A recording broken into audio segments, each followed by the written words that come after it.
Welcome to Merkaba Chakras, where we talk Buddhism in the fifth dimension.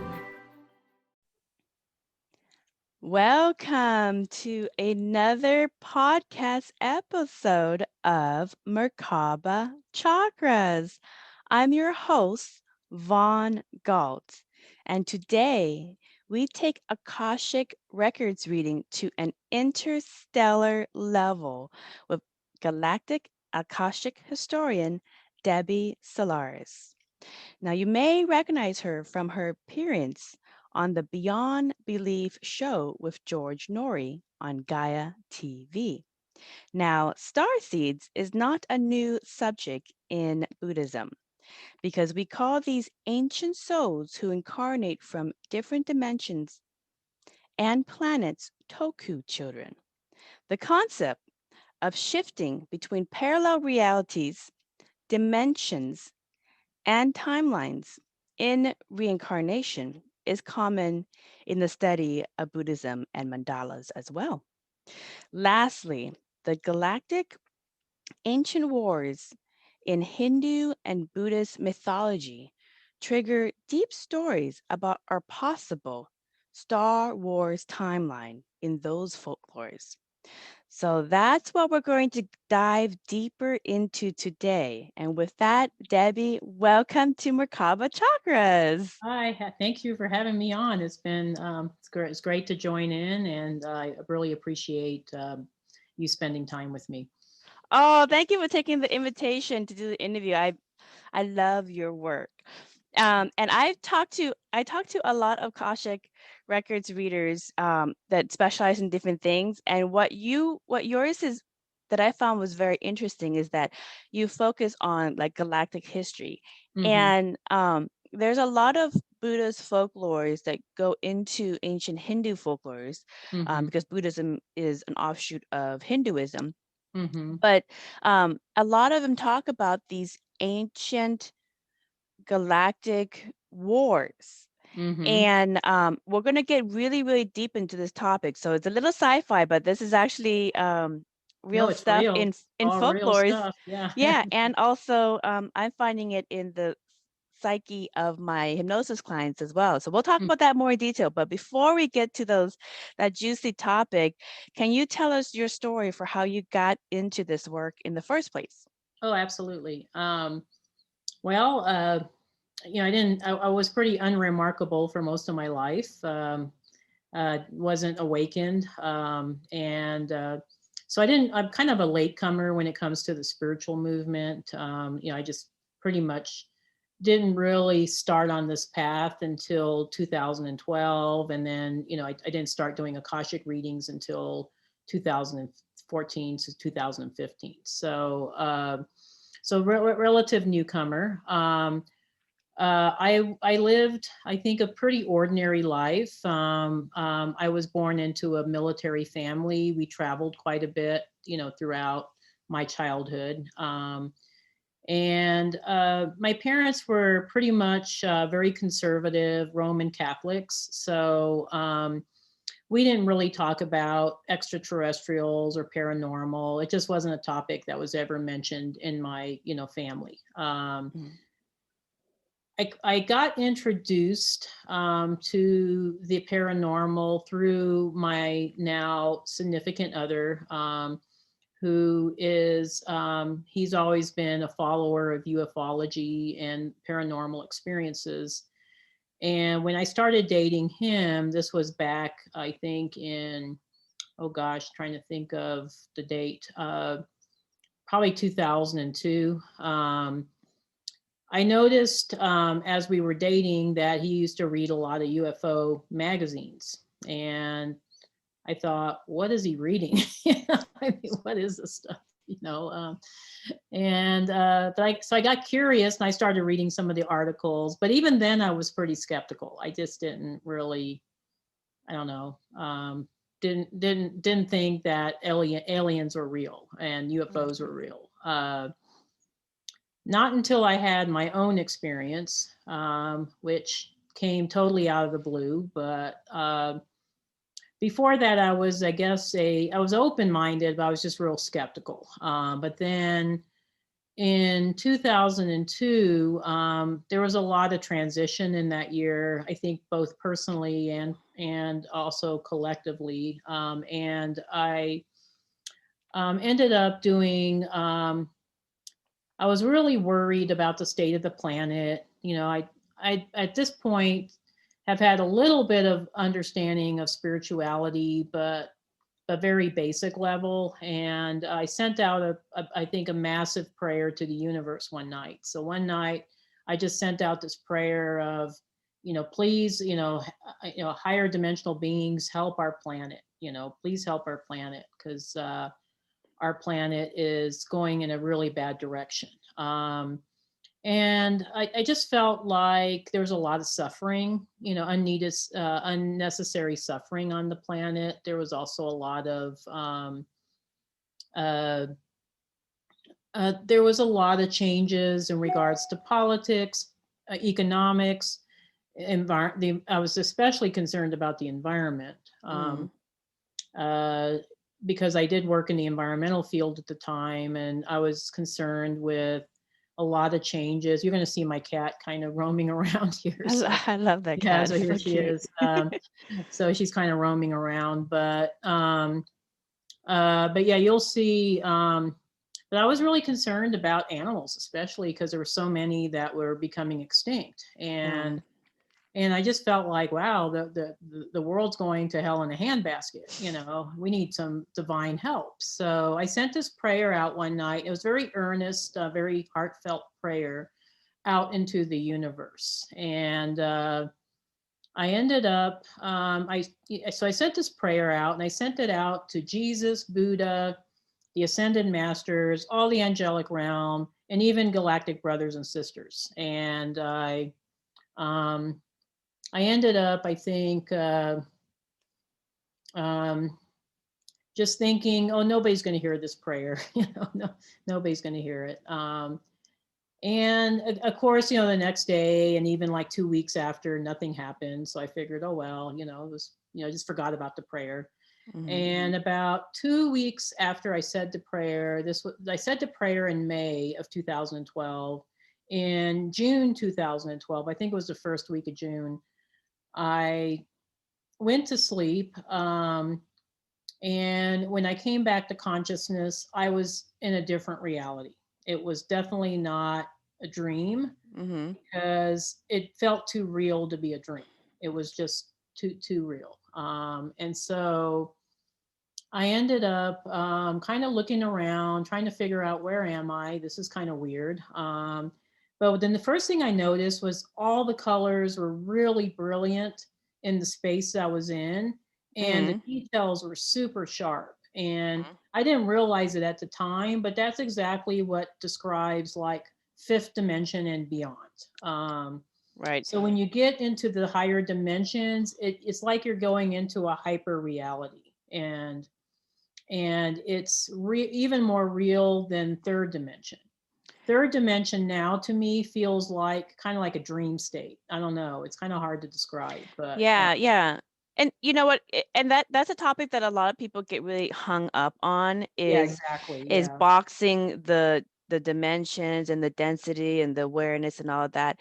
And like in Buddhism, we don't really get too caught up in boxing reality out Mhm. there into like third density, fourth density, fifth density, whatever, third dimension, fourth dimension, Yeah, fifth exactly. dimension, Yeah.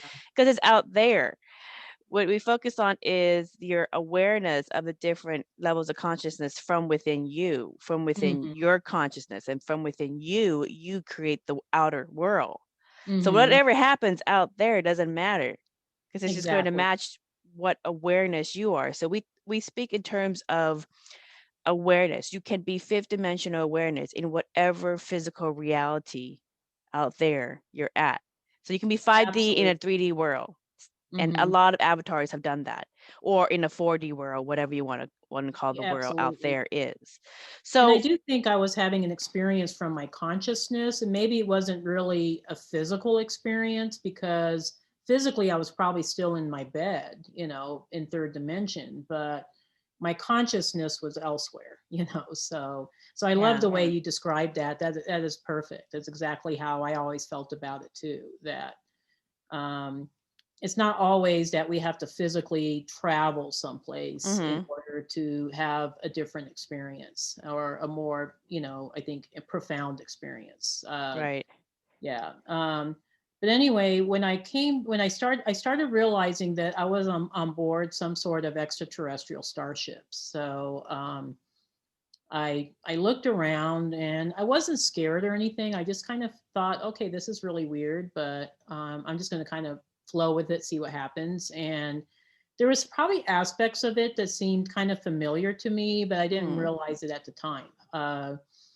But the ship itself was huge. It was city sized. It had a consciousness of its own because it seemed to be able to read my thoughts, and it kind of directed me to go towards this one space, and I just kind of followed along. Right. And the ship was not metallic. I think in sci-fi movies, you always see these ships that look really metallic and they Mm-hmm. look really kind of like physically put together. This ship seemed more fluid or more organic. I mean, it did look like a starship, but it seemed like it was made of light and some sort of extraterrestrial material. I call it plasma, but it was Mm. some sort of material that was kind of more fluid. Right. Let me ask you a And question about that really quick. yeah, sure. So about the ships, there's a very hot topic going on in spiritual circles and in many different circles in IT about AI and AI Mm-hmm. becoming conscious. Mm-hmm. And in Buddhism, everything that exists within samsara has consciousness and the light of source in it. So even Mm-hmm. AI would have consciousness at some point. So Mm-hmm.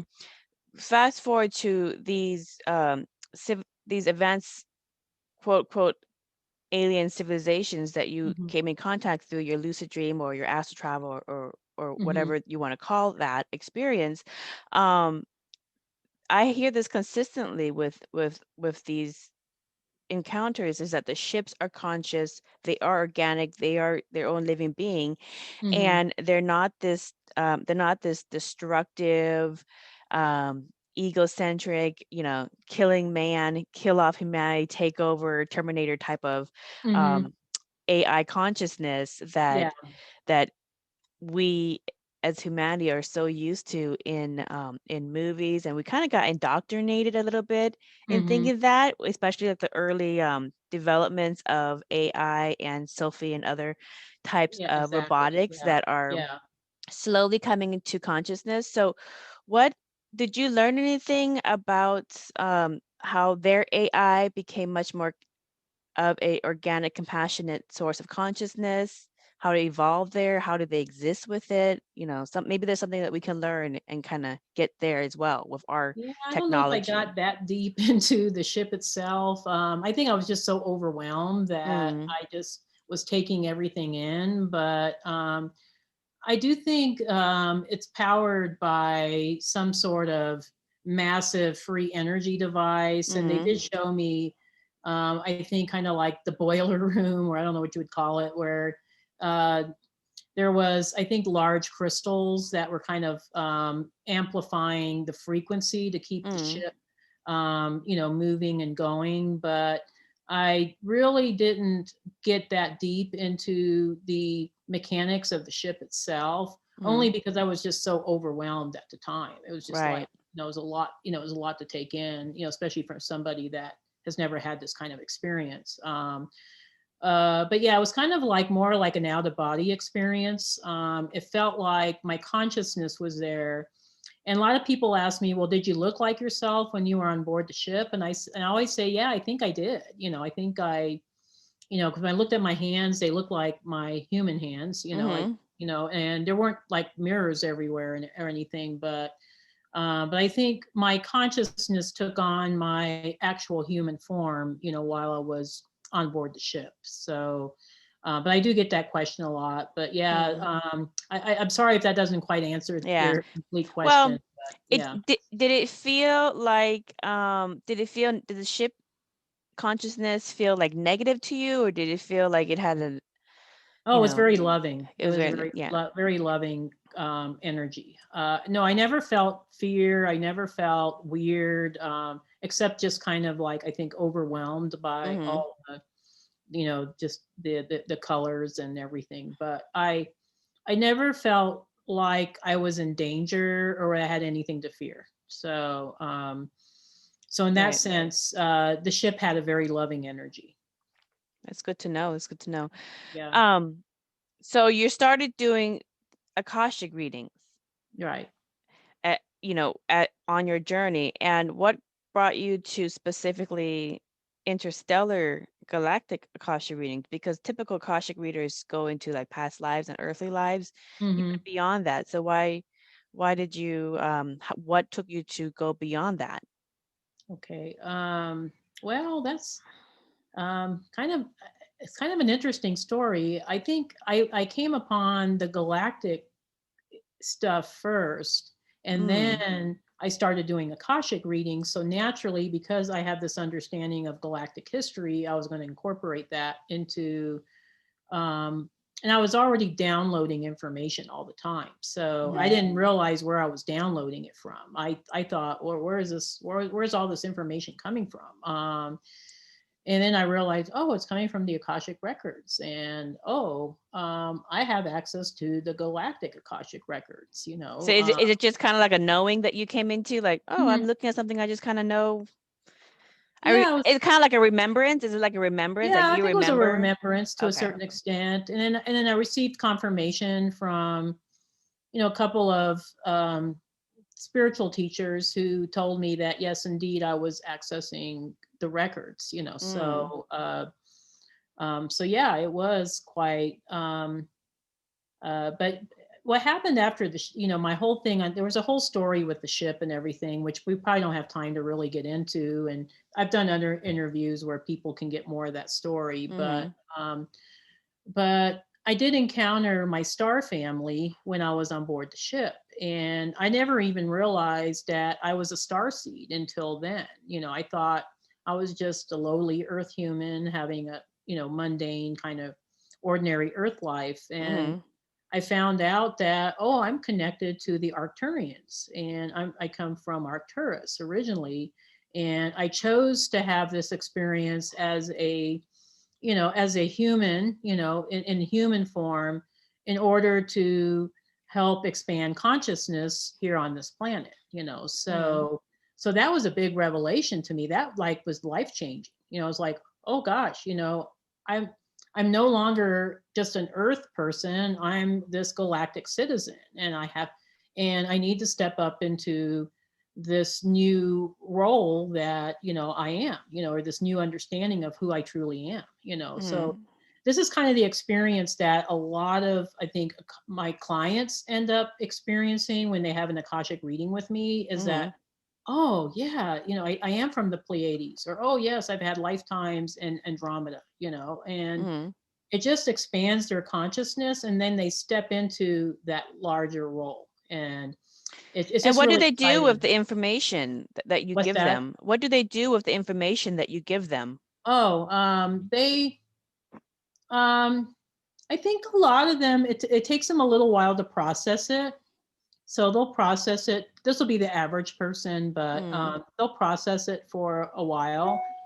But a lot of them will start stepping into working a bigger mission, or mm, or going from playing small to playing bigger, or big. Okay. So let's say if they had this dream of, oh, I want to open up my own holistic center, but, you know, yeah. I don't know if I can do it, you know. And then they found out in past lives, oh, yeah, I used to have a holistic center in the star system of Mm, Pleione and the Pleiades, or you used to be a healing priestess in Merope, or you were a teacher healer in Sirius, and then it's like, oh, I've done this before, so I can do it again, so it gives right. them that little bit of confirmation and push that It takes them out of that little human box that they put themselves in, that belittlement absolutely. of humanity that they put themselves in, like, you've done this and more, so you can do this. You could do this human experience really well. Oh yeah, you can rock this human experience, and Yeah. it's like, I think as humans, we tend to put a lot of self limitations on ourselves. And I've done it myself. Why do you think that? Why do you think people do that? Because I do recognize that that is what happens, but why do people do that so often? I think it's because of the heavy programming here on this planet. We've been programmed on this planet to believe that we're small, either through religion or through our government or through our society. You know, it seems like in society, especially here in the United States, there's certain people that are in the top tier that are glorified, and then all the rest of us are just supposed to live, you know, ordinary lives, pay our taxes, pay our bills, you know, that sort of thing. And I think when people start realizing, oh, there is God or Christ consciousness within me, you know, that Christ consciousness is not outside of me, it's actually within me, then they start, the programming starts disintegrating, because you can't have one thought and have the other thought at the same time. It's like, Yeah. you know, it's like once you start realizing your divine connection, whether it be as a star seed or as an angelic or to some higher realm, you know, you can't stay being, you know, the self-limiting human that you were before, you know. So Right. so it's a matter of shifting your consciousness to that extent. And so, but yeah, there's been a lot of heavy programming, I would say, for the last several hundred years, if not thousands of years here on Earth. And it's been, I mean, there's, I think, exceptions. I think Buddhism and Hinduism has tried to break people out of that matrix kind of thinking. It's almost like a Borg, you know, or like, you know, the Borg, where you're kind of like, oh, I'm supposed to be this automaton, and I'm just, you know, here just doing what I'm being told to do, you know. And it's, and once you start breaking out of that kind of thinking, it's like, oh, you know, I don't have to do this if I don't want to, you know. I can do whatever I want to do. You know, because I am part of God, you know, I am God and God is me, you know. So Exactly. yeah. And I want to clarify for some people, because you brought up the word Christ consciousness, which is the title of this this episode. But so in Buddhism, Christ consciousness is another word for the crystalline consciousness that you are, which is like, if you study sacred geometry, you are the crystalline consciousness is a fifth dimensional awareness where you see the oneness and the connection to yourself and everybody else, the good guys, the bad guys, everything within creation, with even the aliens or anything within creation. You are connected to it because the light of source, the light of the main creator, is in everything within creation, within samsara. That's the basic premise for the interconnectivity of all things within the consciousness of the main creator, whatever you want to call that subtle energy body that is within you and everybody else. And when you recognize and see that and understand that, and I know people who read my books, my Buddhist mandalas book, that has been hammered in with a lot of scientific information to explain that factual information, that we're all connected. When you know that, that is when you become fifth dimensional awareness, which is a crystalline consciousness, or in other words, Christ consciousness. So I just wanted to define that Christ consciousness, because some people get confused with the word Christ with being Christianity, and it's bigger than that. It has nothing to do with Christianity, actually. Yeah, exactly. So it's much, much bigger than that. But anyway, so that I completely understand that, because even that concept of being connected to each other, being connected to all these different beings in the galaxies, and connected to source, is really hard for many people to accept. They like the belittlement, they like the small shoe that they put themselves into.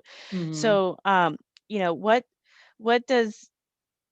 what do you say about clients who come in going, oh, that just seems so overwhelming, that seems so much, I don't know, and they want to regress? Do you get those kind of clients?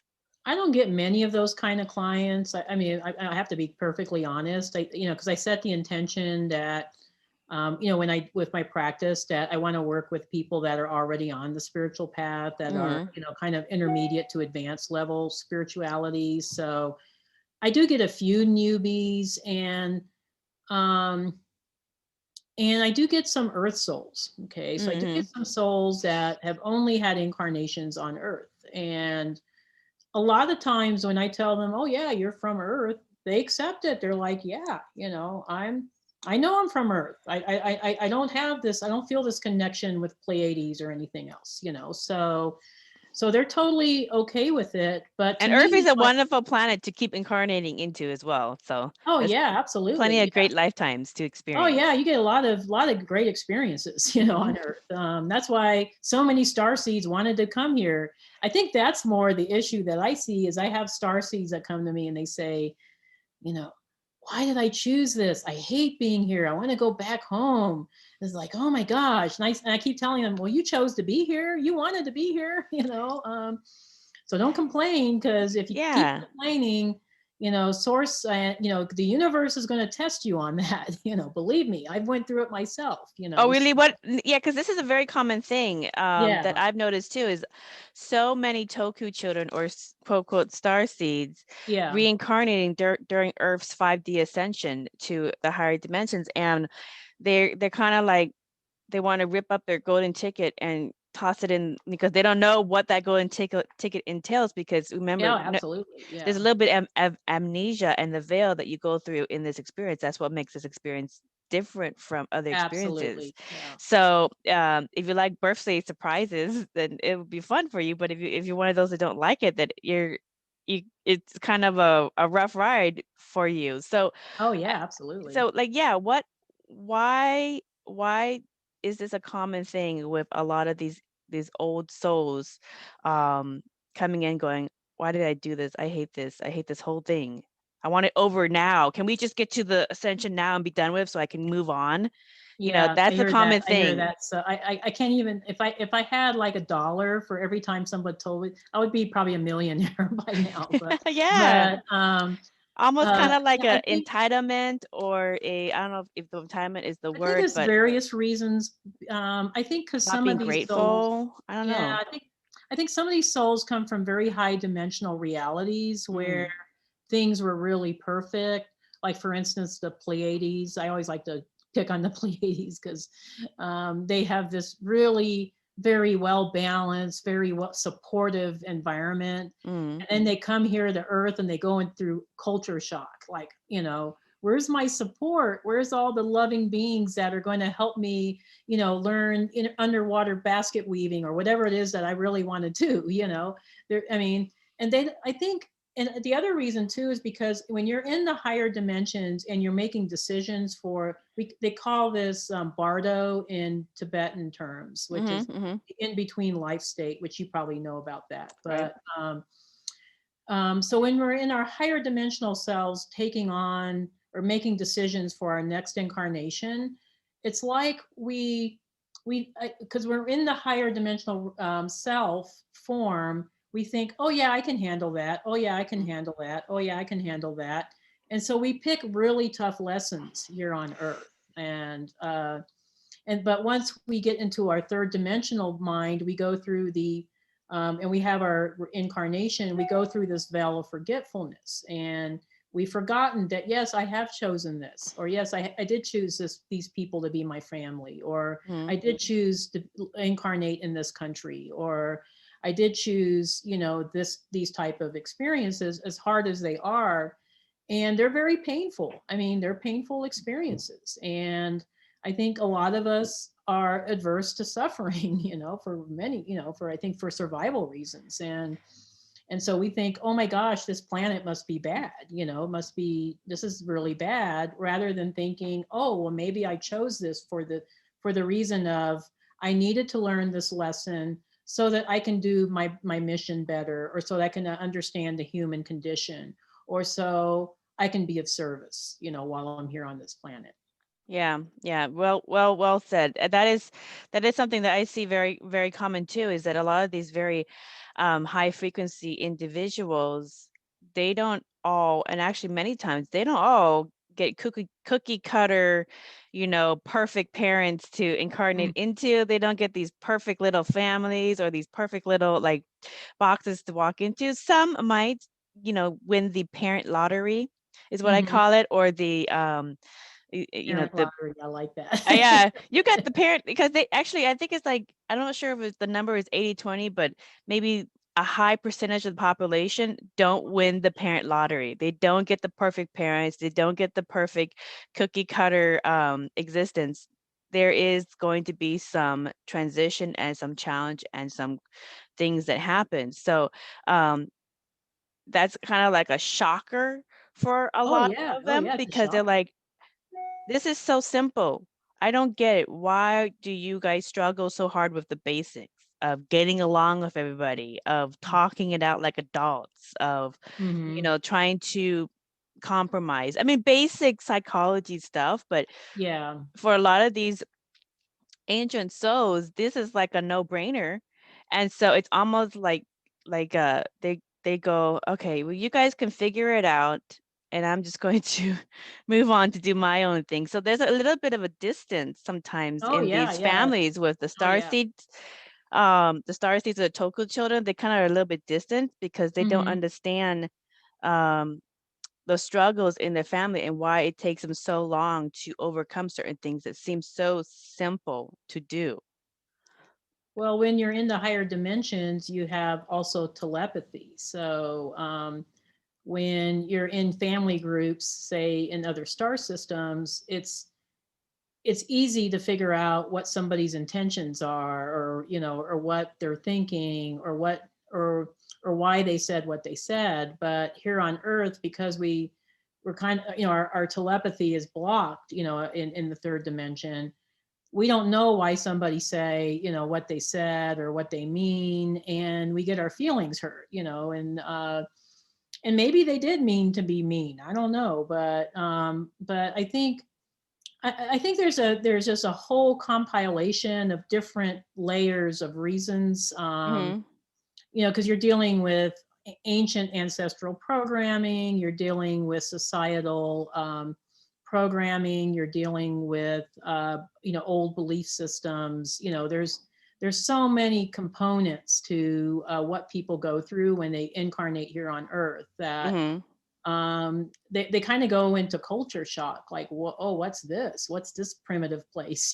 These people can't even Talk to each other. each other. Yeah, exactly. Yeah, they can't even talk to each other at all. They can't Yeah, they'll even. spend their whole lifetime trying to figure out how to talk to each other over the most Or I mean, basic and they're things. constantly fighting, or you get somebody that's running off, and they go into substance abuse because they don't want to deal with it anymore. And so you get all these layers of things that are happening, and it's kind of overwhelming for the starseed. It's kind of, and a lot of them tend to be empaths. They tend to pick up on everybody's feelings. So when there's a lot of negative feelings going on, there's a lot to process. And so, Yeah. yeah. I always recommend boundaries when it comes to that. You don't need to be the Mhm. garbage dump. Exactly. Let Yep. them clean up their own garbage. Don't pick it up for them because they're just going to fill it up with more garbage. Oh yeah, they're going to see you as the landfill, as the family landfill. And then they're going to feel fine and they're going to wonder why you're sick all the time. Yeah, Why are exactly. you always sick and in the dumps? Yeah. I feel great. I'm going to go find new garbage. And then I'm Oh going to yeah. dump the old one on you. And Yeah, exactly. Oh yeah. yeah, I don't recommend that. You know, Yeah. Debbie, according to Buddhism and many ancient traditions, the Hmm. energy of the fifth dimension Earth is, like we talked about, of Christ consciousness, which is source, and that 5D people recognize that everyone is a creation and connected to source because Hmm. God, or whatever you want to call it, is that subtle energy inside everyone. So, Hmm. again, I published many books about this, and we talk about this topic a lot in this podcast. And Hmm. a lot of starseeds are not religious. Even if they come into strictly religious families, Hmm. they instead choose to be highly spiritual. Hmm. Um, or they're attracted to energy healing, metaphysics, all these, these Hmm. these different topics. What are your thoughts on the spiritual component of 5D awakening and ascension on Earth, and how will religions transform when much of the world's population is fifth dimensional awareness? That's a really deep question. I go deep I into know the you questions. you go deep. Yeah, you go. No, I love that. I love deep questions. That's a deep question. It's funny, when I was on board the ship, I did ask quite a bit of questions to the Arcturians about religion, because I just didn't understand it. I was like, what's the deal with religion? It's like, and they kept telling me that it was a 3D human construct, that it was not really real. It was just people's belief systems that are almost like become cult-like in a way, that they just try to get members to join in, on a certain belief structure. And So like, is it tribal? Is it just kind of tribal conquest? Like, is it a sophisticated way of getting tribal conquest? I You think get more so. people, you get more resources, Oh yeah, you I gather think, more wealth, and more control, and more control. more So if you control can of control like what? if you Of can like the control somebody's Matrix? beliefs, yeah, if you can control somebody's beliefs, you have them under complete control, and the Roman Catholic Church has done this for thousands of years, uh, but I think what the Arcturians meant was that it wasn't really real, because we all have connections with source. We don't need to go through some matrix construct, whether it be religion or whatever, to connect with source. To them was like, they're kind of laughing at me a little bit, because they're like, well, we're all connected. We're all part of God. We're all connected to God. So why should there be this intermediary between The you and God? middleman. Yeah. Yeah. Yeah. That's like having And a middleman between you and breathing. yeah, exactly. Yeah. Like, or anything really. But Yeah. I, but yeah, when I saw that, I thought, oh, that's really interesting. So I think what's probably going to be happening, as far as us moving into the fifth dimension and how that's going to affect religion, is that religion is either going to have to evolve to I think incorporate these new spiritual truths, which are actually old spiritual truths, but Yeah. to them They've, it'll be new spiritual they've been truths. lost or suppressed, whichever version you want to pick up. Yeah, exactly. Yeah. And or they're going to be going by the wayside, because and I see a lot of religions going by the wayside, Do you honestly. really? Is that what the Akashic records see for? Because some people, they really do love their religions, and there is a lot of really good aspects of their religions Oh, to absolutely. Yeah. keep. So it's just kind of like you really love your heritage, Mm-hmm. and there's good aspects to keep, but there's also aspects of your heritage that maybe need to be modified Yeah, or well, I think healed. they'll go through some modifications, but I think there'll be some that'll just go by the wayside, because their belief systems or their teachings are not congruent with fifth dimensional reality. And I'm not going to name any religions, Right, right. but there'll be others that'll be greatly modified. Okay, so. To adapt. Yeah, to where it's quite a bit more expansive than they used to be. Right. So they're And kind of like add kind of updated footnotes. exactly, yeah, Updated yeah. footnotes to the material that they practice and follow. And I Okay. wouldn't be surprised if the Bible changes. If you It see, changes like, all the time. Mandela effect is changing all I the know, time. I mean, it does, doesn't it? But Yeah. I wouldn't be surprised if all of a sudden you start seeing new books in the Bible, or new passages that explain a little bit more in depth about what was really going on. And then it's like, oh, okay, now the Bible makes sense to me, That's true. I actually had somebody who is very, very religious. He asked me about the Bible changes and what Buddhism has to say about it. And I said, well, you have done some spiritual growth and healing, and now you're in a different frequency in which you're attracting a reality that has those changes. Yeah, exactly. So, and it will continue to change. Oh, So, absolutely. Yeah, no, I yeah. think it's no, I think you're going to see new books appearing in the Bible, or or maybe the ancient books that were supposed to be in the Bible that were taken out will get added back in. And Yeah, that's kind of what I see too. Because like Buddhism has a lot of backstory to the Bible mhm, that out of respect for the institution that was formed and all the things that they were dealing with in their mhm, culture, we just kind of go, oh, that's we just send love and I wish the very, very best.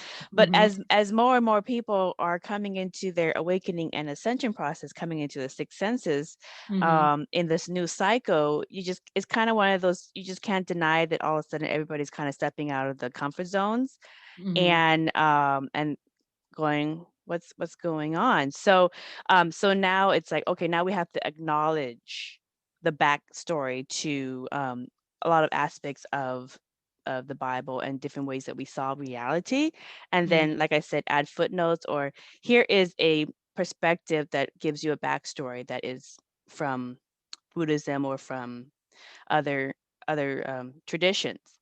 Right. So yeah, so that's going to be very interesting, and that's one thing that for the most part, changing and updating that worldwide and to see our connection to each other and to source, that's going Mhm. to be pretty revolutionary. That's going to change a lot of things. A lot of it is Oh yeah, because I we think see so. separatism in each other. Yeah, um, it's funny because even like some of the biblical stories to me seem more like an analogy of things that maybe happened galactically, but for some reason, because you had human writers writing the story, and then maybe they borrowed it from the Sumerians, or maybe they borrowed it from this group or that group. Mhm. That they're writing it from an Earth perspective, but actually you'll start getting the bigger perspective. To give you an example, the whole Adam and Eve story never made sense to me. Even as a child, reading the Bible it never made sense to me.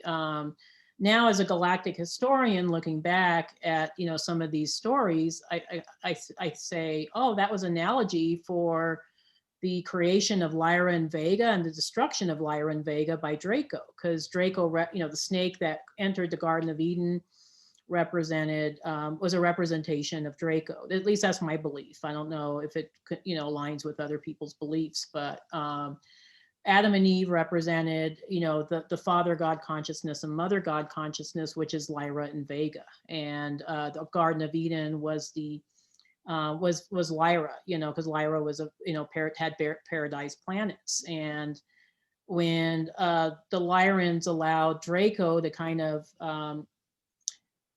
get intermixed into their culture, it led to the destruction of paradise, and literally and figuratively, but so I see more of a greater understanding around these stories, and I like what you said about the backdrop story. It is like a backdrop story in a way Mhm. because it's historical, but it's going to be, I think, recompilated to be more, I think, more of a greater understanding, or have different layers of understanding to it. So then people are like, oh, okay, now I see how we're all connected. Now I see that we're all really connected to one another, rather than, oh, this is just some random story. Mhm. Yeah. Mhm.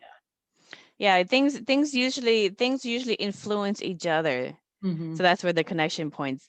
Um, you know, in Buddhism, there's this folklore of the sixth root race of humanity. Hmm. So according to the folklore, the fifth root race was a society of spiritual avatars. Many of them were like giants from an Iranian. It's from the Iranian, which is a Sanskrit word for royal Hmm. lineage from the land of Mu Hmm. or Lemuria.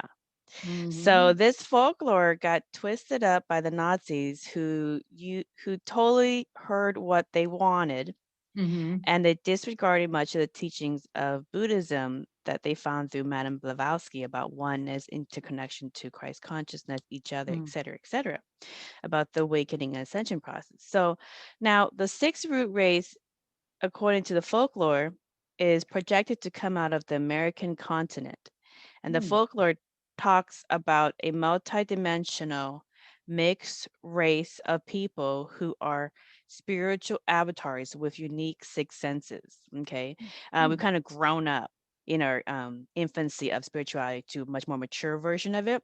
Hmm. So I'm actually working on 2 book series about Buddhist folklores of Lemuria and what I call the X-Men of the fifth dimension. Oh, wow. So that's so what does the Akashic records say about this six root race and this folklore? Do you get anything about that? Yeah, actually, I do. Okay.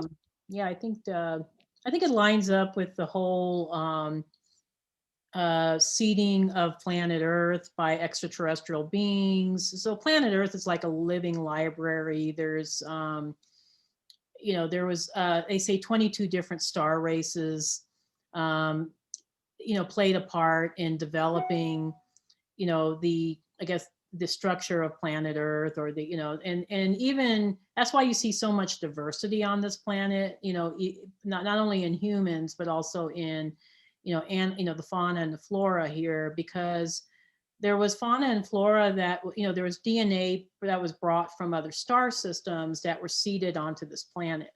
Okay. I think when the Buddhists were talking about the fifth race of beings, which came from the continent of Mu, this was the period of time in Earth's history where there was 2 civilizations that were created, which was the Lemurian civilization in the Pacific Rim, and then you had the Atlantean in Atlantis. And again, we're following that same Father God, Mother Goddess consciousness template. There's always that Do dual that nature duality. Yeah, there's always that in duality. there has Yeah, to be an there's up always and a light and down. dark, male and female. Yeah, you got Right. it. So Lemuria was supposed to be Mother Goddess consciousness energy, and Atlantis was more Father God energy. And so the Lemurians, followed this really spiritual path. They didn't even have much technology because they felt like they didn't need it. They were in the fifth dimension. They could just think of something and it would manifest. The Atlanteans, on the other hand, I think they started off spiritual, but then they became more and more technically minded. And they became like, oh, well, we can build better and bigger and better and bigger. And it became more about the technology and less about the spirituality. And the Atlanteans ended up, I think, destroying Lemuria because for some reason they were convinced that they were their enemies. And Lemuria, as powerful as it was, couldn't fight against advanced technology. It just was, even with all their, spiritual abilities and intentions. And so Lemuria fell. When Lemuria fell, that was when Earth plunged from the fifth dimension to the third dimension. Now we kind of fast forward to this timeline, which will kind of start off at last century with Edgar Cayce, who's one of my most. I love Edgar Cayce. I love Dolores Cannon. I mean, they're like my predecessors, I feel like. But so Edgar Cayce started doing a lot of work with different people all throughout the United States, and he was realizing that a lot of them had prior incarnations in Atlantis. And it's like, why do we have so many Atlanteans here in the United States? And the reason for that is because the old Atlantean souls had to work out their karma in this lifetime, or in last century and this century. So you do see a higher percentage of Atlantean souls here in the United States. And the United States is actually, I think, also known as the New Atlantis. And the reason why it was United States is because it's the civilization that I think most closely resembles the old Atlantean civilization in its culture, its technological advances, et cetera, et cetera. Now, I think the thing that we done different this time is we also have quite a few Lemurian souls that are incarnated here. I'm one of them, and I think you're one of them as Yeah. well. Yeah. So I'm following So that yeah, folklore for my book project to for pyramids, megaliths, and tribal folklores of Asia. So yeah. I'm following the Buddhist folklores, and 100% of the time I follow the folklore, I actually find something. So, Oh but no, you find like some really deep information in some of these folklores. Even with the Native American folklores, there's some very, very deep galactic information oh embedded yeah, in the yeah, stories. But yeah, yeah, the folklore United States is archaeology. the new Atlantis, and Yeah, it's where. So this sixth race that you're talking about is, I think, the starseeds that are going to be helping to push the ascension movement. That is going to be bringing this expansion of consciousness that we have mentioned before, and a few times now during this episode. But I do think the beings that the sixth race is us. It's us. okay. So with that question, here's with that question. So, um, what in your work, what can we learn from the folklores of Atlantis, and Lemuria, and Mm-hmm. those lost civilizations in the folklores? What can we learn from it, though, that we don't repeat the same Oh yeah. egocentric tribal wars for resources and power? Mm-hmm. That's a. I think that's where being able to be free to share the truth about things is going to be really big in the next decade. There's a lot of censorship going on right now in social media. A lot of people are getting shut down. Whistleblowers, truth tellers. And as far as me, I don't really feel like I've been shut down yet, at least not permanently. I was on a Facebook ban for 30 days, and so there's a little bit of censorship there, but I feel like being able to, I think, educate people on what was the real history of this planet, what was the real influences here, what was really going on, because we've received, I think, for many years we received this kind of um, homogenized version of history, okay, which is not really real. It's what, I guess our governments or our religions or our society wanted us to believe about history. But once we understand the real history and we understand the galactic history, so we understand that, oh, well, Lemuria was created by extraterrestrial beings, Atlantis was created by extraterrestrial beings, this was the reasons behind it, and it's based off of the history of, say, Lyra and Vega and all the other star systems. Once you get that bigger picture, I think people are gonna start understanding that, oh well, maybe we don't want to go down the same path that our predecessors went down. Maybe we want to choose to do things differently. And it does seem on the surface here, even here in the United States, and maybe even in other countries, that we seem to be following the same path. But I do think there's a lot of people waking up right now, and there's a lot of people that are saying, no, we want to do things differently. No, we're not doing things because it's what we've done in the past. And so there are a lot of change agents currently that are, I think, and this is what, going back to, clients coming to me for Akashic readings, they're going to be the change agents, so them understanding their story helps them to step into their bigger missions, which then changes all of our stories. Right, right. Yeah, I always say, so for my other book projects, in terms of Buddhist folklore Mhm. archaeology, that's what I call it, Yeah. folklore archaeology. Some of the stuff that you bring forth in your work at some point will be quote quote folklore, and then somebody will take that information and then do archaeology with it to see, let's see if this has got some actual substance to it. And then as they find things, they're like, ooh, and then it starts filling in the puzzles, the puzzle Oh pieces yeah. start filling in, and then you get the greater, bigger picture. But the thing also about that question about the six root race, about Hmm. that folklore in Buddhism, Hmm. is to remind those coming into this experience that you're not special, that you're Mm-hmm. not better than anybody else. Mm-hmm. You're a human like Yeah. everybody else, and you got the same incarnation, you got the same ticket. Yep. So Yes, don't you let it get did. to your head, because the Oh minute yeah. you No, do that, you bring yourself down from your level of awareness and oh your fifth yeah. dimensional awareness. I call that the triple S, which is the Starseed superiority syndrome. So, um, yeah, it's kind of a joke now with those that are in my inner circle. But yeah, the triple S. But yeah. Just because you're a starseed doesn't make you better, doesn't make you any different. Mhm. I do readings for some very evolved Earth souls, and they just blow me away. I'm just like, Mhm.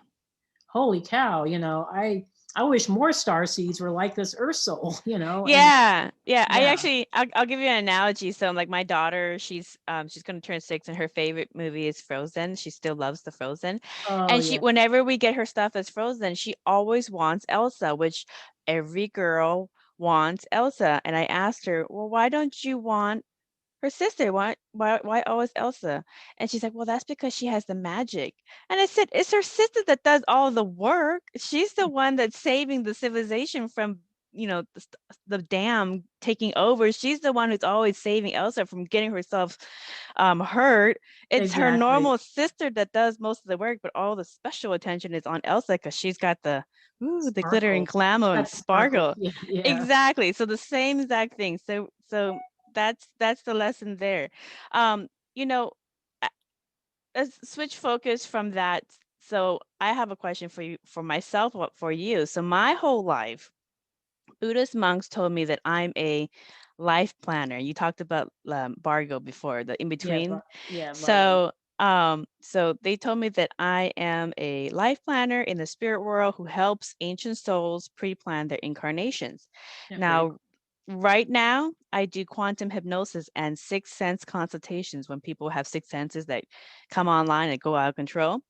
Now, often my clients recognize me, and they happen to be star seeds. cool. Mm-hmm. So here's the funny thing.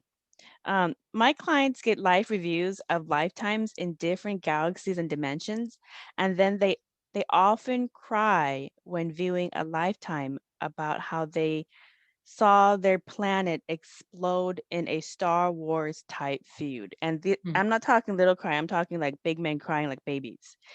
And they're under hypnosis.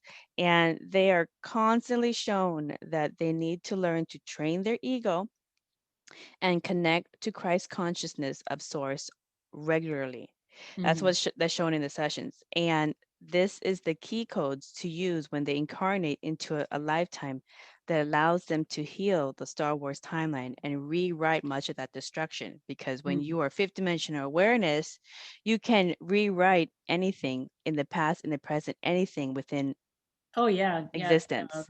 I always tell people all the time, you can change your records. You can. Yeah. Yeah, you can change them. I mean, you can set new intentions in your records all the time. I do So what it do you in. say about that Star Wars type? Oh, yeah, I have a lot to say about that. I talk about it a lot, actually. I think a lot of souls, especially those of us here from this galaxy, the Milky Way galaxy, in the beginning, everything started in Lyra and Vega. And, through my own work, with, working with clients, I see the same thing.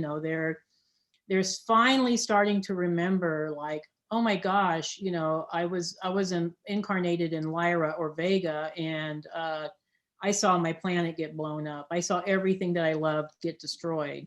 And yeah, same as you, they oftentimes start crying. That's why I have a box of tissues right here, because and or even if I do Me too. remote I go work. through a lot of tissue that I'm Oh just yeah, like, a lot of tissues. Yeah, so they start crying, and believe me, I was crying too when I started remembering, but cried for months actually. I'll admit it, but yeah, it was because of that whole story I mentioned before about the deception of the dark, that the dark did on the light.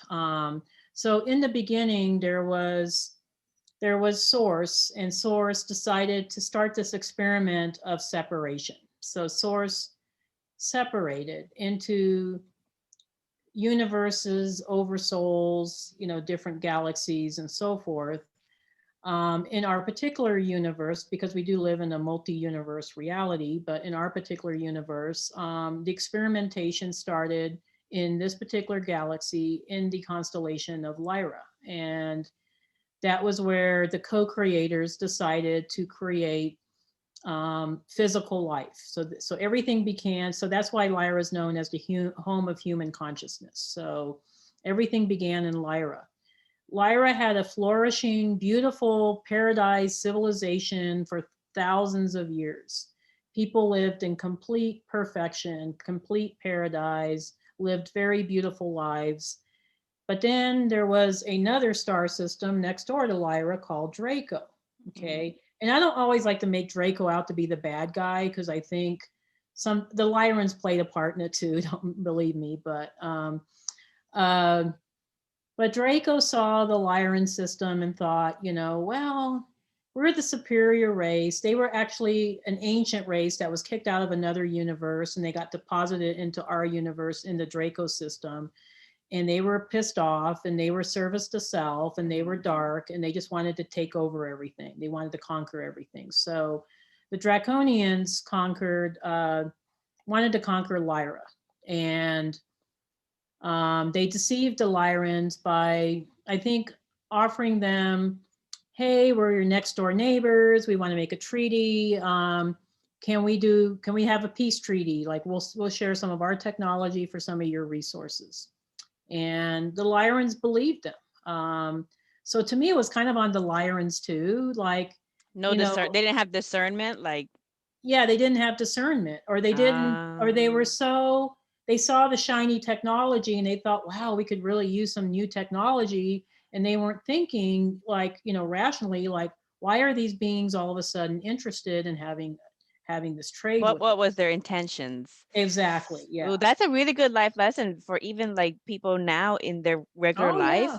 Discernment is a very, very big. Discernment goes with wisdom, and they're big life lessons in Buddhism for a lot of advanced spiritual seekers. I see it play out in people's lives even today, even with my clients. And I tell them, look at Lyra, look at what you did in Lyra. Don't repeat the same thing in your personal life. Yeah. So that's why discernment, wisdom, boundaries.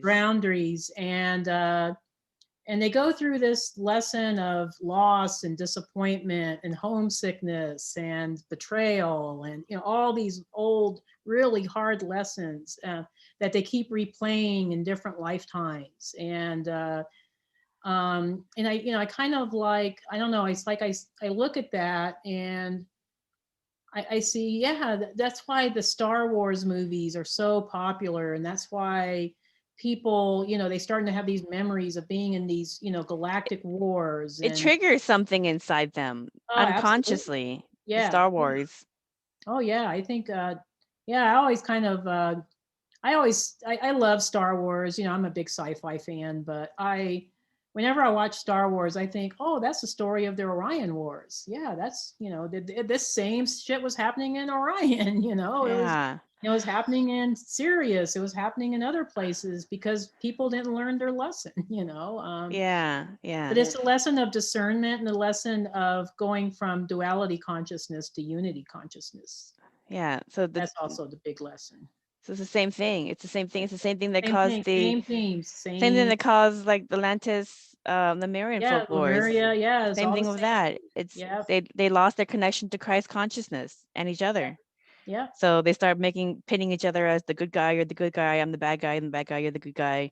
Nobody's ever bad. Everybody's good. It's always pointing fingers like, oh, it's your fault. And then we see it even today between the Republicans and the Democrats, like, oh, you're the bad ones. Oh no, you're the bad ones. They're the last of the game anyway, so. Yeah, I know. It's like, and it's like, oh gosh, we're going through this again. It's like, really, life lessons. Definitely. Yeah. And that's the thing I've noticed also about many of my clients. Many of them have kind of like, they have family backgrounds where they were asylums or refugees or kind of displaced by war, natural disaster, all that kind of stuff. Very, very similar kind of hardships that you describe in that type Lyran of Wars, the Lyran Wars. So and so when they watch Star Wars movies, many of them, that's one of their favorites, and they just when they watch it, it's almost like they're like remembering and re-experiencing an experience. And then when they go to Oh yeah. hypnosis, it's like a fully grown man crying like a baby and going, I don't know why I'm crying about this because it does not seem real. So Oh that's very no, I've yeah, when I think I had a spontaneous past life regression, and when I remembered what happened in Lyra, I cried for months. I was like, oh, I need to do some healing around this because this is ridiculous. I can't keep crying over this. yeah. And so What I did some healing, and now I'm a lot better. So Yeah. What can we learn from that? Okay, so a lot of my starseed hypnosis clients come to me for another thing that's very common with them, okay. and that's personal Mandela effects in their life. Okay. So beyond seeing logo changes, they literally experience shifting between parallel realities and deal with new parallel family members with completely different family history than they remember experiencing before. And I get quite a bit of these clients as well. Mm-hmm. And because I'm Buddhist and I have a whole understanding about shifting between parallel realities based on your level of consciousness and awareness Right. of consciousness. So that helps them explain that. But I wonder if reality shifting is a curriculum for star seeds to understand when they incarnate into a time when we can time travel. So, what does the Akashic record say about this worldwide phenomenon of personal Mandela effects? I'd actually gotten that question before from Shane probably, Yeah, but I know. I've read the Shane. yeah, so I've gotten that question before, but I think what's happening right now, because in the records, I think a lot of people think, oh, Akashic records, that's all about the past lives, and not necessarily. It also looks at probabilities into the future, and Right. It so when all I exists right it's all now in exists at one Buddhism. time. Yeah, it's all Past, relative. present, future, Yeah, exactly. multiple versions, all existing. Just where Yeah, do you want to focus? Yeah. so when I look at the future probabilities, I see timelines collapsing upon each other. And it's kind of like it's there's not this like one just this one timeline anymore. It's almost like, as I think these massive spiritual beings that we truly are, we get to have a choice. Yeah. So it's almost like every time we upgrade in consciousness, we get into a different timeline. Yeah. And So yeah. question about that. And I actually had a client who had this unusual sixth sense ability Hmm. where he's like, I have remembrance of doing this one thing, but yet with somebody, but yet Hmm. at the same day, I have remembrance of doing a whole different experience with another friend, but they're both on the same exact day. How is it that I have remembrance of two exactly different experiences on the same day? And so it's like his consciousness is preview to two different parallel realities and experiences at the same time. So he's kind of He's like, an unusual soul for actually, first of all, for being able to perceive that, because most people can't perceive that level of of dimensionality. Uh, but yeah, I think a lot of us, because we're multidimensional souls, will have mhm. multidimensional experiences that happen simultaneous to each other. And I think it takes a very unique soul to be able to say, like, oh yeah, I did this with this and this with that, and it was on the same time and the same day. And but that's a soul experiencing a multi-dimensional experience. So he probably did do something with another friend and another friend in this timeline, another friend in that timeline, simultaneous to each other. And I Yeah, think those veils are going to become much more thinner as we all grow in consciousness. right. Yeah, so So I filed that as another sixth sense, which I haven't labeled that one yet. So because yeah. I basically consult with sixth senses as they Mhm. come into the awakening and ascension Right. through the Buddhist perspective. But I filed that on another one. And which was interesting with that client is that He's like, I have that friend that told me that, hey, remember when we went, and they had a conversation. And then he talked to the other friend and said, hey, remember when we did.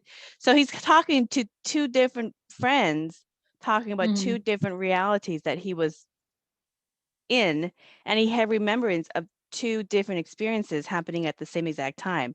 And so Yeah. that kind of goes into your answer of timelines collapsing. And some people are privy to these collapsing timelines where, Yeah, no, I think there's a few, I think, very highly perceptive souls that see through the collapsing of the timelines, and they're able to navigate around it. Okay. mm, Because they're at that, they have that certain skill set or that certain level of consciousness that they can perceive what's happening with that. With the majority of us, we see it as, oh my gosh, I used to remember this logo, and now, I'm remembering this logo, that they look different. right. Or there's a line in a movie that changed. I think even Star Wars had a line in the movie that changed, with I think Darth Vader telling Luke that I am your father. Right. Then it changed, but I think it's just timelines collapsing, and there's going to be physical changes that occur within those collapsing timelines. It's just Yeah. it's just inevitable. So it's not just going to be all energetic. There's also going to be physical changes that occur.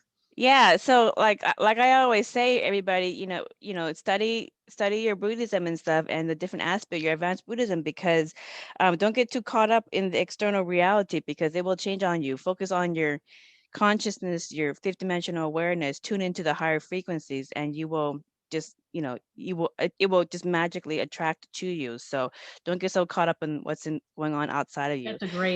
That's a great suggestion to make to Yeah, people. because you get caught up and it changes on you. So Oh yeah, I had yeah. another client who got so caught up on something, and then he completely healed his issue with his mother, and then he's sitting at my couch here going, my mother has a completely different family history of when she got married, remarried, and it was a big thing. And she says she got married 5 years ago, whereas my history and my father remembers that I moved in with my father because I didn't like the guy that married his mother, and so Mhm. that happened in high school 15 years earlier, not 5 years ago. Oh, And so that's interesting. yeah, Wow. so another one of these kind of collapsing timelines in their experience. Yeah. I'll give you one more of my Sixth Sense clients, and Okay, see got it. see Sounds what. good. Yeah, I like the Okay, Sixth Sense you like clients. the Sixth Sense stuff? Oh Yeah, yeah, I like it.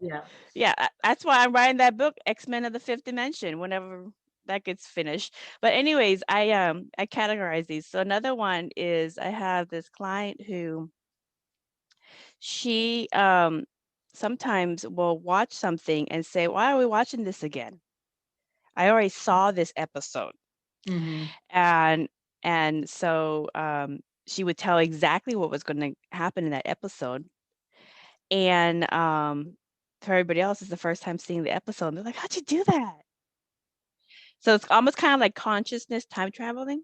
Yeah, yeah, yeah. I don't quite have I get the concept, but and so I'm able to be like, okay, well, you're changing your consciousness, and like I said, everything's existing at the same time. So you were in one reality, and then you change your consciousness in a frequency, and you attract another reality. Whatever you did, you attracted the backwards reality. Right, right. So so it's a Mandela effect. It's a sixth sense. Yeah. um the same thing goes, so she'll go to a concert, and she'll go, oh yeah, they did a really good job with that song. I was at that concert. And then they were like, oh, we're just unveiling this for the very first time. You're the first audience to hear it. And she's like, Oh what? wow.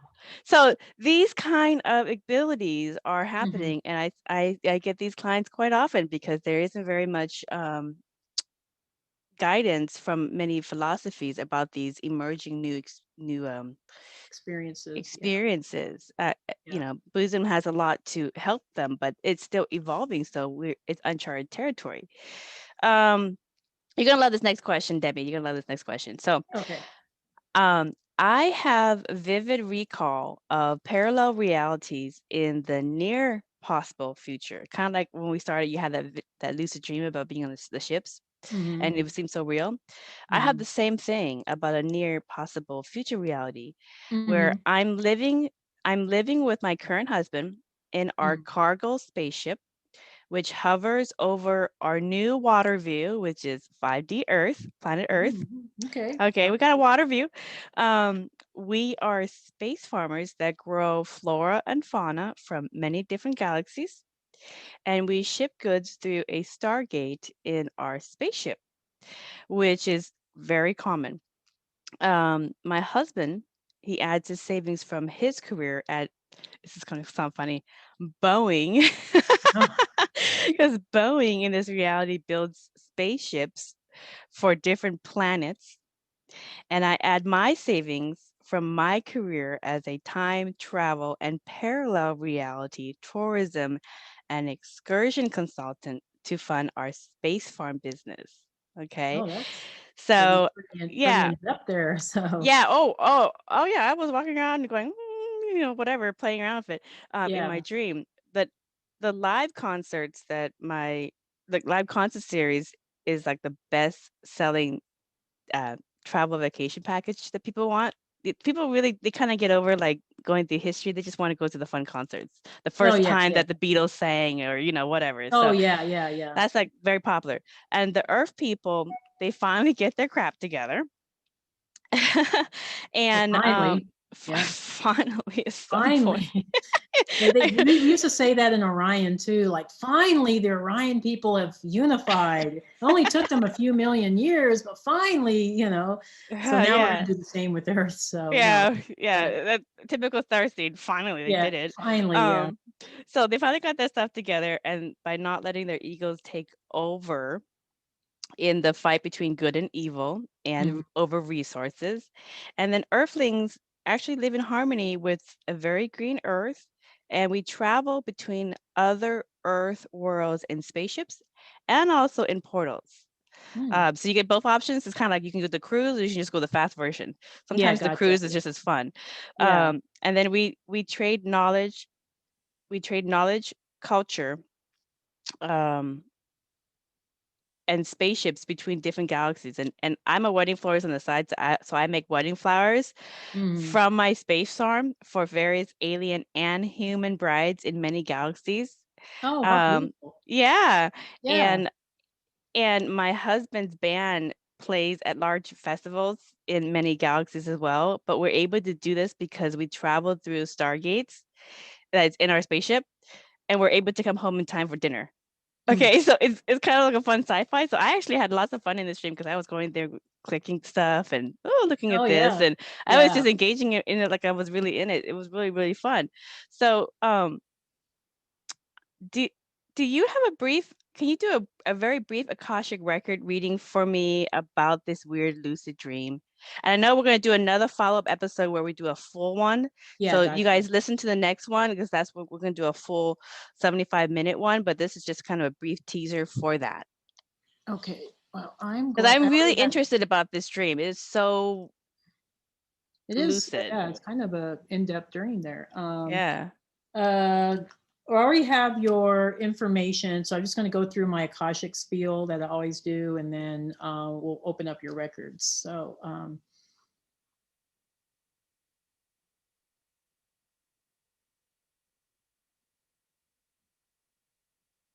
only the highest vibrations of love and light can be in the space and all objects in the space for the highest good of Vongphet, Galt, and myself. For this reading today, all other energies must leave now.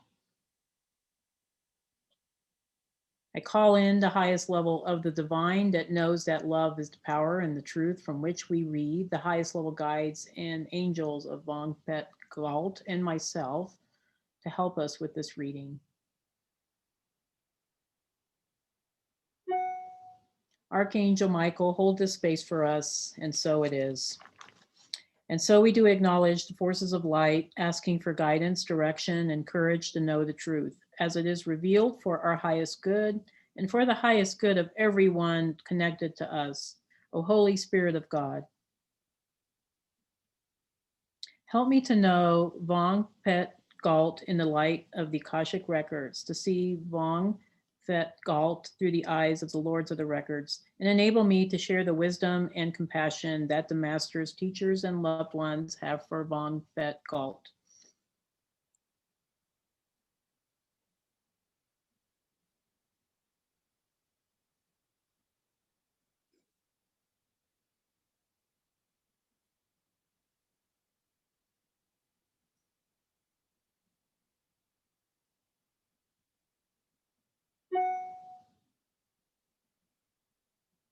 Okay, the records are now open.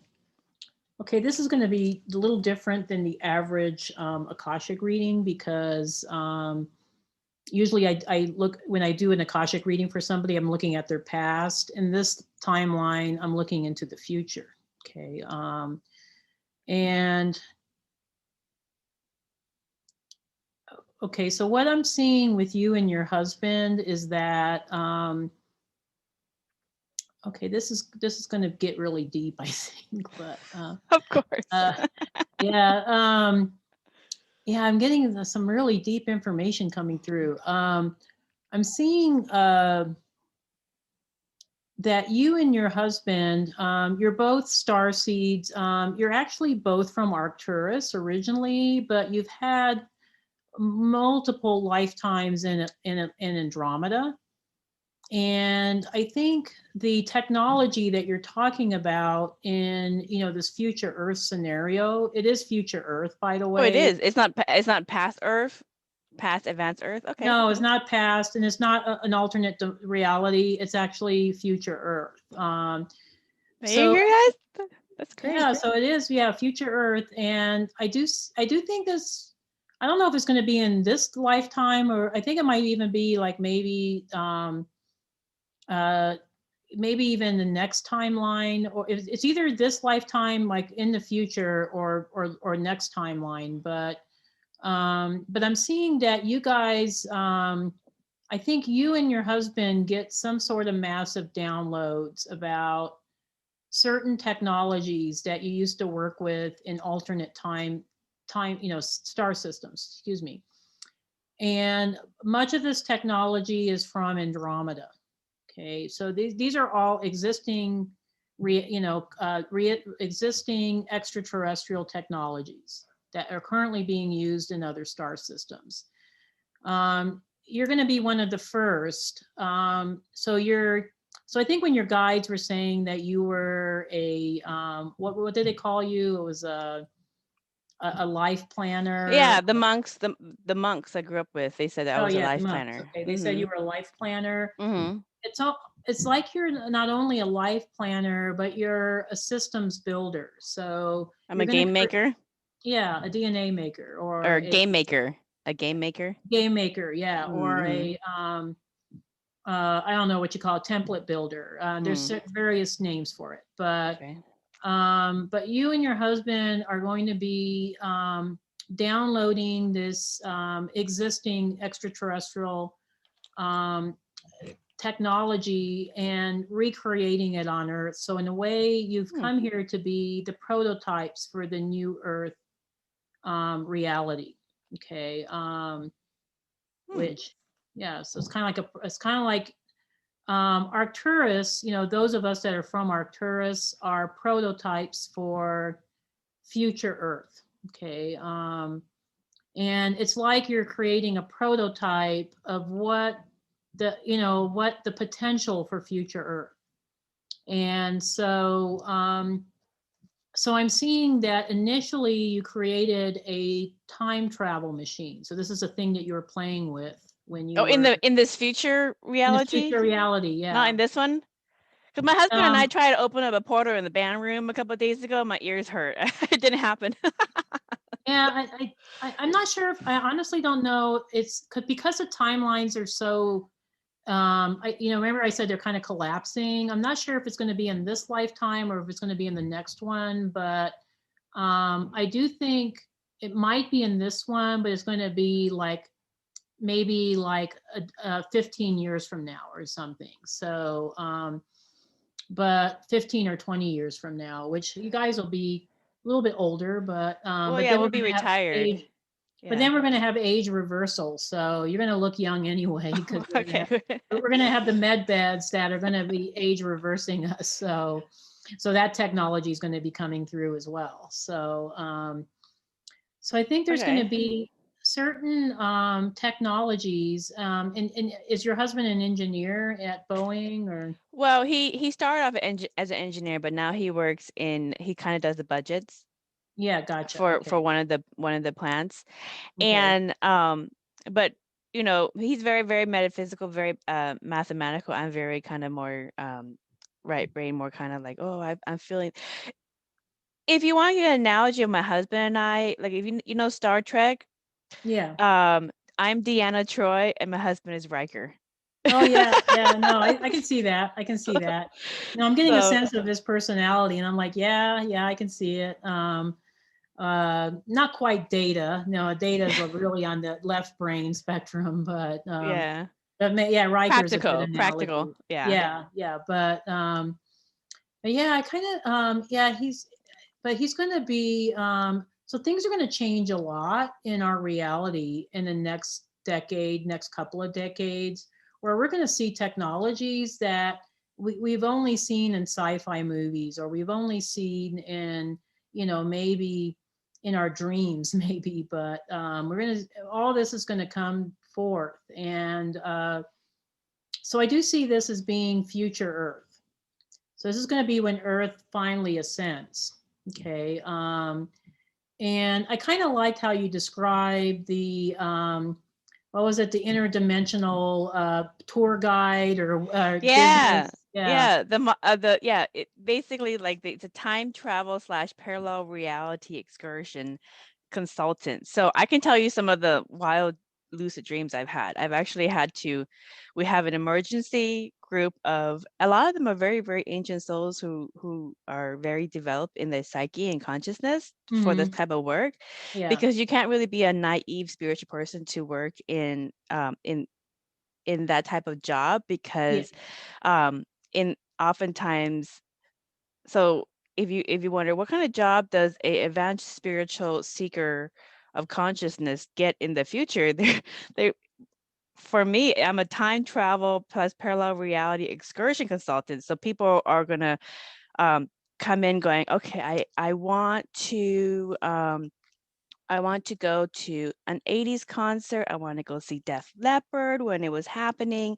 And then so people will go and we will give them packages. So, okay, so here's the money, here's the this. Okay, have fun, follow these basic principles and guidelines so you don't get into trouble. If you get into trouble, let us know and we'll kind of bail you out.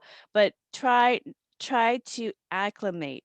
And the thing that's interesting is the people are so kind and loving that they just can't help but stand up for injustice, make right a wrong, and then they get themselves into a bad situation in the past because the consciousness of the society that they were traveling and kind of doing excursionist is much lower and much more divided. And so like just helping a woman, out out of a bad situation, they actually got themselves thrown into a bad situation. So I, in this reality, in my dreams, I'm like, what the hell happened? And I'm just like bitching out. Sorry for the language. I'm like, oh my God. All right. It's like, so you almost have to go and be invisible and not interact with anybody. You just have to go and do your excursion, but try to not be part of the society. But then they get caught up and they get into it and stuff. So as a consultant, it sounds like that. What was it? There was an old TV episode, A Quantum Leap. Yes, I love that. Yeah, it's kind of like that, where Scott Bakula his character would always get involved with. And he's trying not to, and he's trying not to, but he still gets involved with stuff that's happening in the past or in the future, and that's exactly what happens. And so oftentimes as a consultant, because I do the same job in the spirit world, the monks told me that I was a life planner and still am, and I'm helping people plan their lives. It's basically like a travel agent. that your lives is your excursions. And Right. then in this reality, I'm doing the same job where I'm helping people plan their excursions for whatever parallel or timeline that they want. So if they want to, let's say they want to go to a parallel life or a Mm-hmm. parallel timeline and see what it would be like if, let's say, Hitler had won the war, just out of curiosity. These are the cheap packages that most people don't want to see anyways because they don't Yeah. care. But some Yeah. people go, "Oh, I want to get that red discount package." So they'll go there, and then they'll get caught up, and they'll like, "I need help. I got caught up doing the right thing." And so, in a weird twist of fate, we do the same thing where we time travel to a parallel timeline where we see like the Star Wars thing going on Mm-hmm. in that reality, and we're just watching and witnessing and maybe partaking in whatever the excursion is. But in a weird twist of fate, we kind of innocently get ourselves in trouble. And um, myself, I work with a crew of people. We have a crew of people who go and help out our clients who get stuck in these um, situations and try to Mm-hmm. make up and clean up. We're kind of the cleanup crew, clean up kind of the mess, and Yeah, gotcha. kind of Yeah. like the the men in black. Yeah, So, gotcha. yeah, Okay. kind of like that. So, So so it they is. do the little, okay, well, you're gonna forget now. Yeah. So Okay. they do that to You the just, people that are in the past. So okay, yeah, you're but gonna forget. Yeah, you're gonna yeah, forget but you saw sometimes, these people from the future. yeah, So yeah, they look like normal people and stuff, but you're gonna forget what just happened and try to make, kind of like trying to fix it and right, stuff. gotcha. Yeah. Anyways, in a weird twist of fate, the tourists are innocently fixing different timelines and fixing different realities because the people in that reality saw the potential of what could be Mm-hmm. that was new to them. Mm-hmm. Now, do you ever get So, people like that say like maybe it's on a more personal level of, oh, I want to see what would have happened if I would have married this person instead of my current person, or what my life would have been like if I made this decision as opposed to that decision. Do you have travels like that? well, for just to see their parallel life, Yeah. that package hasn't been done. That's not a package that most people are interested in. Most people are interested in the fun packages. Like when they're going to go on vacation, they want to go and see the best concerts. They want to go do the concert series. They want to go do the Gotcha. classics. I want to see all the classics, all of Beethoven's first. I want to see all of Shakespeare's, first launches for all his Yeah, plays. gotcha. The Okay. entertainment. That's what most people are interested in. There's some people who are interested in kind of historical events. That's kind of a package as well. But Mm. anyways, but yeah, I kind of wonder, many of them are Christ consciousness awareness. So I kind of wonder in this lucid dream that I have, if that's another thing that really happens with the cleanup crew. Sometimes we don't pick up everything, so something will we get lost, and then Mm. it will be stuck in. It's kind of like marketing. So you'll see this old a Swiss brand watch ring stuck Mm-hmm. in like a pyramid or something in that's never been excavated or opened. It's like it's become Mm. part of the rock, but it's like, well, how is this advanced part of a 500,000-year-old rock? It's kind of some of the remnants that the cleanup crew miss. So we Mm-hmm. kind of let that go for Yeah, little gotcha. marketing aspects of it. So, but that's the reality that I get these lucid dreams about, and they're lots of fun. But yeah, so in a weird kind of way, a lot of these different conflicts that happen in timelines and parallel realities, Mm-hmm. they come across one of these tourists and they see the potential of what could not be or what could be, and they Mm-hmm. and it's kind of like it functions kind of like a virus where you can't unsee certain things, and so it Yeah, makes them start gotcha. thinking like, hmm, I could do that too. Mm-hmm. So yeah, well, we're going to get into this a little bit more on the second part where we do a Yeah. 75-minute reading for me, Yeah, we'll be able to and get more in depth we'll get more with into this. that So one. this is a Yeah. teaser for everybody if you want to know what does Debbie Solaris get for Von Galt? So let's go down that Oh rabbit yeah, hole. no, it's going to be fun. Yes, I appreciate the opportunity. Thank you. Yeah. Last question for you. So now you offer workshops, and what can people expect to learn in your workshops? And are these in person or are they also online? Um, I used to do in person until COVID, and COVID hit, and then that flew out the window. But no, for a while I was teaching courses on galactic history and star races called Meet Your Star Family throughout the Front Range of Colorado.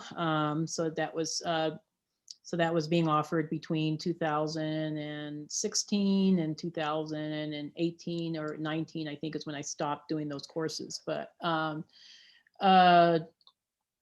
now I'm doing all of my courses online, and I am going to be offering a wonderful Zoom training next month on recognizing extraterrestrial frequencies. So I get a lot of clients who are either practitioners or themselves, or they just they're new to the spiritual path, and they're wanting to access their own records, or they're looking into maybe working with a client, and they're exposed to frequencies they've never seen before, so they don't know what they are, okay, or they haven't remembered what they are. So this course is designed for people to recognize, what does a Andromedan aura look like, or what does Andromedan energy look like, what does Arcturian energy look like, what does a person from the Pleiades, what does their aura look like, what kind of frequency, what's the feeling you get from the frequency when you're encountering these people. And this could be good in accessing the Akashic records, because sometimes I get a lot of clients that say, like, well, I'm looking in the records and I see things, but I don't know what they are, or I don't know where they are, I don't know what's happening. And if they can recognize the frequency of the air of the image that they're getting, or the or the story that they're seeing, then they'll be like, oh yeah, this is something that took place in Sirius, or this is something that took place in Alpha Centauri, so they get an idea of that. So this course is going to be pretty in depth, and we are offering it on March 26th next month, so it's coming up really soon. Are you recording it? So yeah.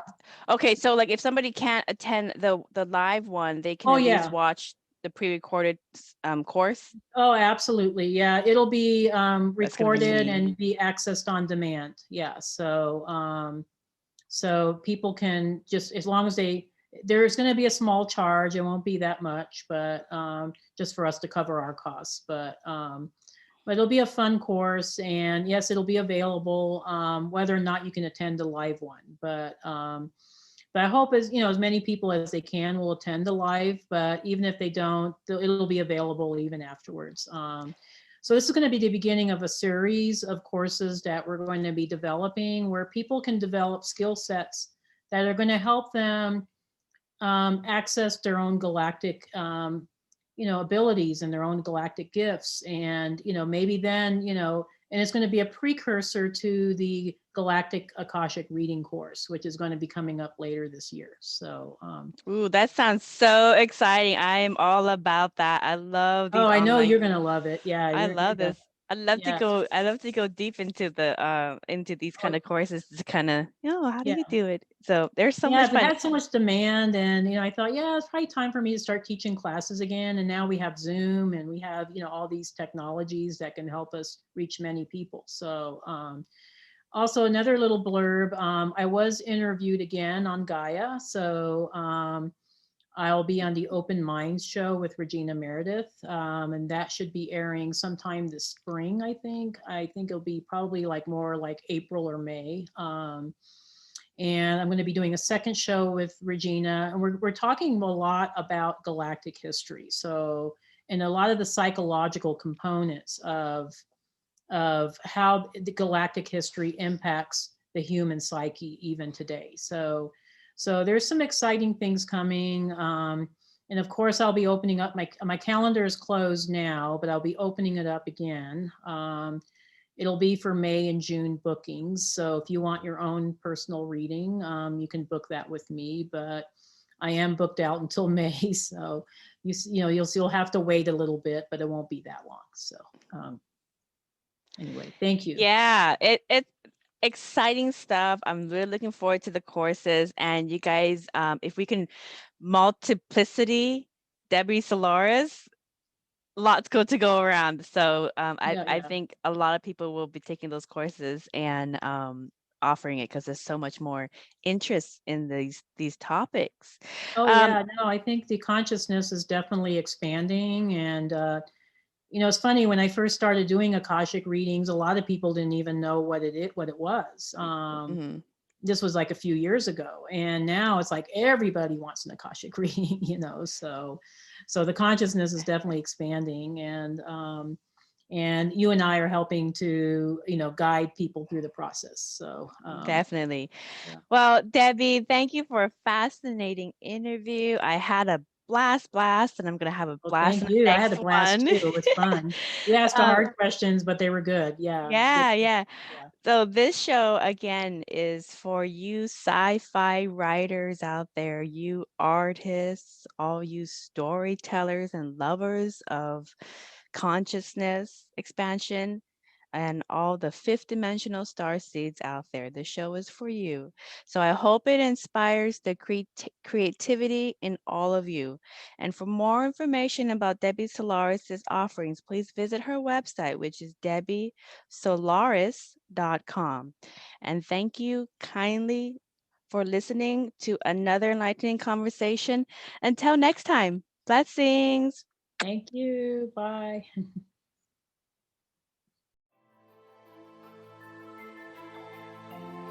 We hope you enjoyed this episode of Merkaba Chakras, where we talk Buddhism in the fifth dimension.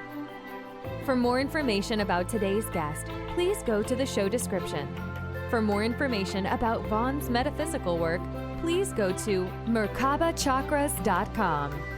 The views expressed today are for entertainment purposes and do not necessarily reflect the views of the host or replace any medical or legal advice. Don't forget to subscribe for more interviews about the fifth dimension. Until we meet again, blessings.